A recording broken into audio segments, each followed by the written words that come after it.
আসসালামু আলাইকুম। তোমরা যারা এইচএসসি 24 ব্যাচ আছো এবং একাডেমিক কামব্যাকে ট্রাই করতেছো, তাদের জন্য এই কেমিস্ট্রি প্রিপারেশনটা কীভাবে গুছিয়ে নিতে পারো সেটাই ধারণা দেওয়ার ট্রাই করব। তো শুরুতেই বলি যে তোমাদের কেমিস্ট্রি ফার্স্ট পেপার যেটা, সেখানে তোমাদের অধ্যায় আছে টোটাল 4টা।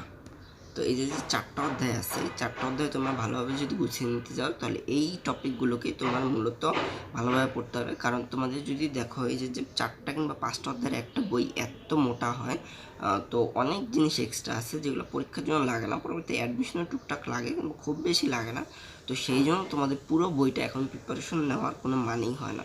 তো এখন যদি বলি যে তোমাদের যে প্রথম যেই চ্যাপ্টারটা কেমিস্ট্রি ফার্স্ট পেপারে, সেটা হলো তোমাদের হলো গুণগত রসায়ন। গুণগত রসায়নে তোমাদের মূলত এই 4টা টপিক বেশি লাগে। এক হলো মতবাদ।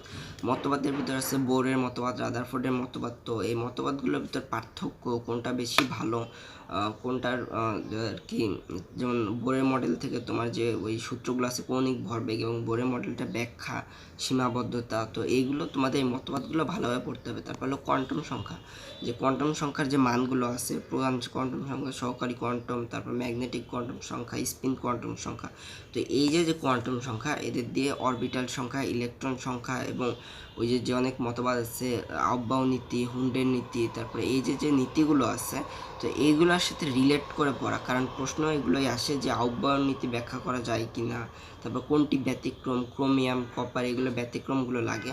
তো কোয়ান্টাম সংখ্যাগুলোও তোমার ভালোভাবে পড়তে হবে। তারপর হলো কেএসপি কেআইপি এর ম্যাথ, যে অর্ধক্ষেপ পড়বে কিনা, তারপর কেএসপি এর সংজ্ঞা, কেএসপি কেআইপি এর মধ্যে পার্থক্য, তারপরে হলো তোমার ওই যে সময়নের প্রভাব, মূলত সময়নের প্রভাব নেই, তো এইটাই ব্যাখ্যা করে তোমার প্রশ্ন দেখতে হয়। লাস্টে বিগত বছর কয়েক বছর ধরে দেখলাম যে প্রশ্ন আসে, সেটা হলো আয়ন শনাক্তকরণ নিয়ে।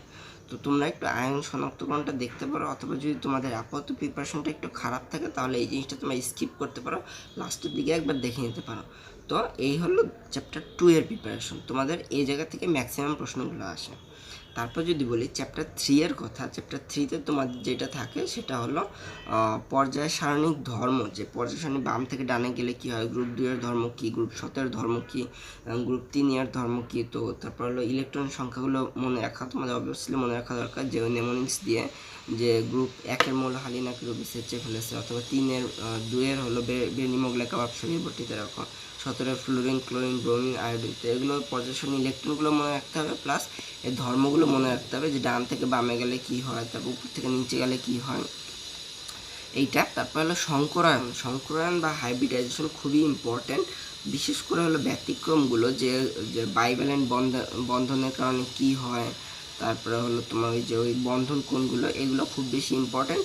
অনেক আছে যে তোমাদের বইয়ে অনেকগুলো আছে যে সূত্র, তো এই সূত্রগুলো তোমরা স্কিপ করে তোমরা প্রিপারেশন নাও। সংকলনের শর্টকাট অনেক ম্যাথ আছে, শর্টকাটে বের করার অনেক ওয়ে আছে, তো এইটা আমি ডিটেলস ভিডিও দেওয়ার ট্রাই করবো। কারণ সংকলনটা অনেকে ওই যে বইয়ের যে নিয়মটা, ওটা খুবই কঠিন হয়।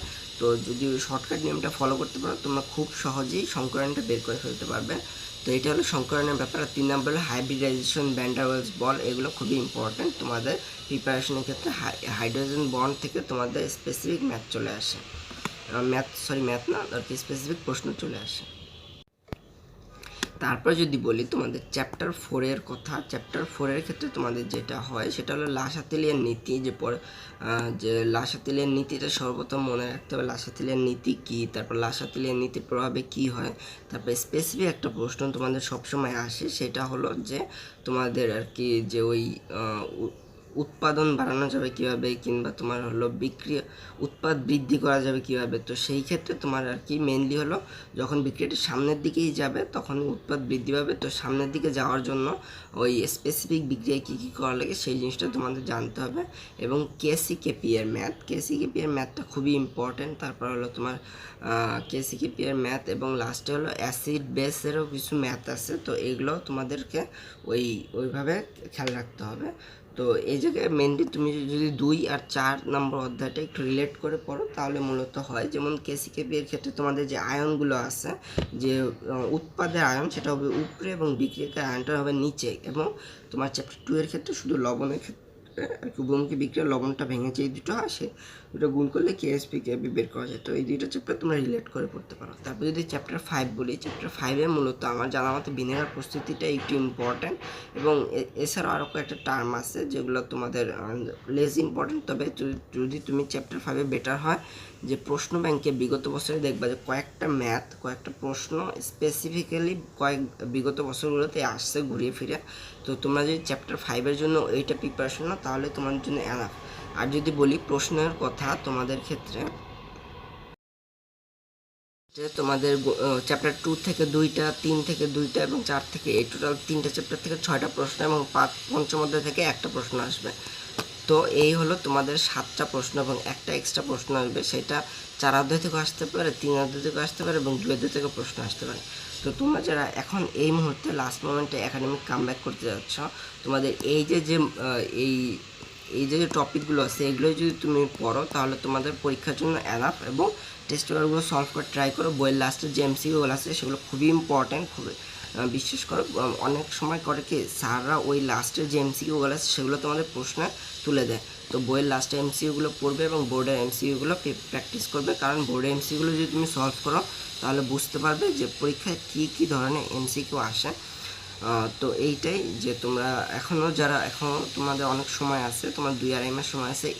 এই টপিকগুলো পড়তে তোমাদের বেশি সর্বোচ্চ হলে 7 থেকে 10 দিন টাইম লাগবে, তার বেশি সময় লাগার কথা না। তো তার পাশাপাশি তোমরা কয়েকটা চ্যাপ্টার অন্য বইয়ের অন্যান্য সাবজেক্টগুলো যদি গুছিয়ে পড়ে নিতে পারো তাহলে তোমার জন্য এনাফ। আর আরেকটা জিনিস বলবো যে এখন তোমাদের জিনিসটা কনসার্ন হওয়া উচিত যে এইচএসসি 23 ব্যাচ গতবার খুবই করুণ অবস্থা হয়েছিল। তো তোমরা এখনও যারা আছে প্রিপারেশন নেওয়া হয়নি, প্রিপারেশন গুছিয়ে নেওয়া হয়নি, তোমরা চাইলে নিজেদের প্রিপারেশনটা গুছিয়ে নিতে পারো। আর যাদের স্পেসিফিকভাবে যোগাযোগ করা উচিত তোমরা চাইলে আমার সাথে যোগাযোগ করতে পারো। আমি আমার মেসেঞ্জার লিঙ্কটা, তোমার আইডিটা তোমাদের দিয়ে দিতে পারি, তোমরা সেখানে আমার সাথে যোগাযোগ করতে পারো।